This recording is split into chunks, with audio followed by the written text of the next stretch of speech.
नमस्कार, मैं जोगीराज चौहान। स्वागत है आपका। पमिस्ट्री हाथ देखते वक्त क्या क्या देखना चाहिए। सरल शब्दों में आप यदि ज्योतिष के ज्ञाता नहीं भी हैं फिर भी पहचाने कि अगर किसी का हाथ देखना हो या अपना ही हाथ देखना हो तो क्या ऐसी चीज़ें जान जाएं, पहचान जाएं कि कुछ बोलें तो सामने वाला अचंभित हो जाए कि ये गहरा गुण ज्ञान कैसे प्राप्त किया। तो बड़े सरल शब्दों में सहज भाव से आपको ये ज्ञान मैं समझाने जा रहा हूँ। आशा करता हूँ बड़े तलबगार हो के आप ये समझेंगे और इसका लाभ उठाएंगे। आइए जानते हैं। देखिए, हाथ यदि जब आपके सामने आ जाता है ना, तो सर्वप्रथम पहले तो आप भाग्य रेखाओं की तरफ ध्यान जरूर दे दीजिएगा। यदि हाथ में बृहस्पति पर्वत यानी पहली उंगली बृहस्पति पर्वत, दूसरी उंगली शनि की उंगली, तीसरी उंगली सूर्यदेव, चौथी उंगली कनिष्ठिका बुध देव की, ठीक है, जो छोटी वाली उंगली होती है। अब इन चारों उंगलियों की कोई एक रेखा दीर्घजीवी होके यानी बृहस्पति की अगर कोई रेखा दीर्घजीवी होके जा रही है या शनिदेव के पर्वत से कोई रेखा दीर्घजीवी होके जा रही है या सूर्यदेव के पर्वत से कोई दीर्घजीवी कोई लंबी रेखा जा रही है, कोई किसी सारी हो तो अद्भुत प्राणी है। ऐसे हाथ आने भी बड़ी मुश्किल है अपने हाथ में। ये त्रिस्कंद योग भी बोलते हैं इसको। तो ऐसे प्राणी हाथ में आते नहीं आसानी से। ये तो बड़े राजगद्दियों में बैठे हुए हैं, यानी जिनके हाथ में ये रेखा हो गई। पहली बात तो आएंगे नहीं। फिर बुध की रेखा हो गई।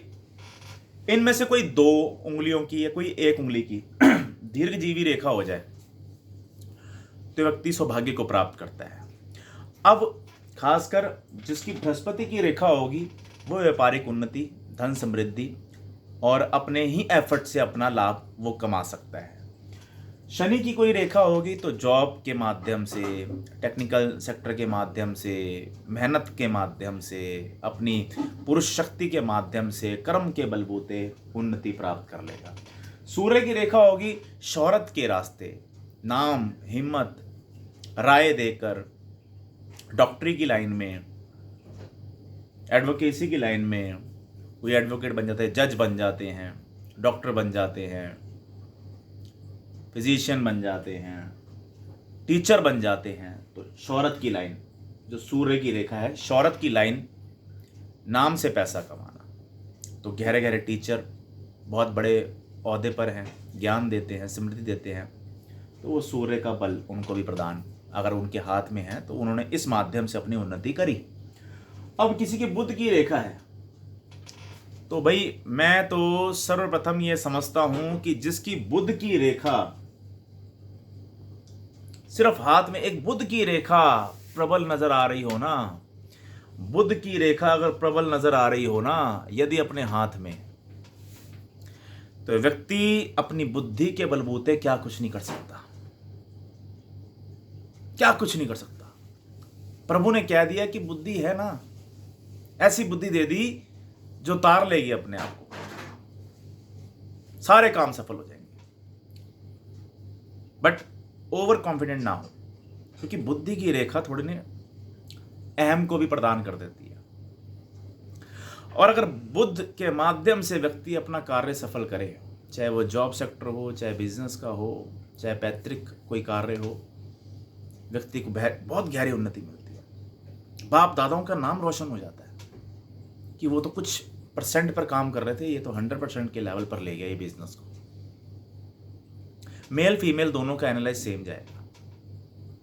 तो यहां पर इस रेखा के माध्यम से आप भाग्य को पहचान सकते हैं, खास करके भाई व्यक्ति के जीवन में क्या रेख लिखे हुए हैं। अब खासकर कहते हैं कि भाई मैरिज का प्रश्न है हमारा, शादी का सुख रहेगा, एक शादी होगी या दो शादी होगी, या एक शादी तो हुई लेकिन आकर्षण किसी के साथ बड़े लंबे अरसे से चलता आया तो वो भी एक दूसरी शादी को जाहिर कर देता है। वो रूप शादी नहीं होती, सामाजिक रूप से शादी नहीं होती, लेकिन खिंचाव, प्यार, मिलना जुलना, यह भी एक उस रूप को प्रदान कर देता है। कैसे पहचाने, बड़े ध्यान से देखिएगा।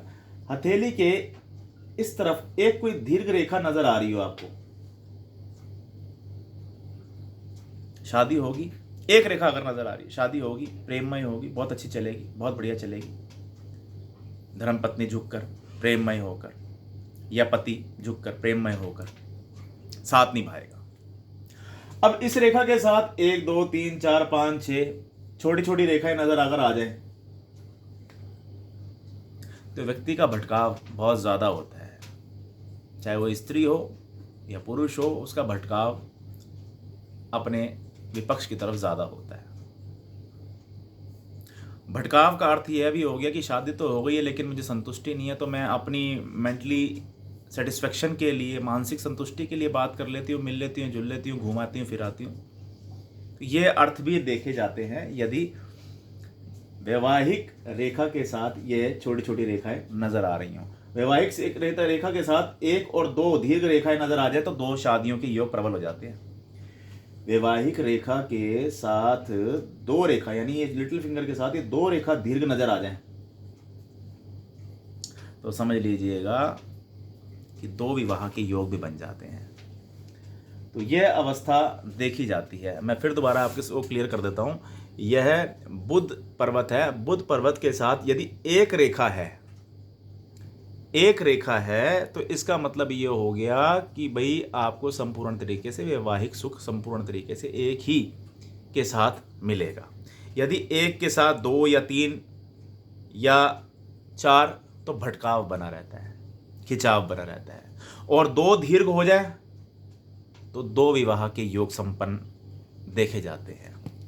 ये बड़े सरल एक पहचान मैं आपको बता रहा हूं।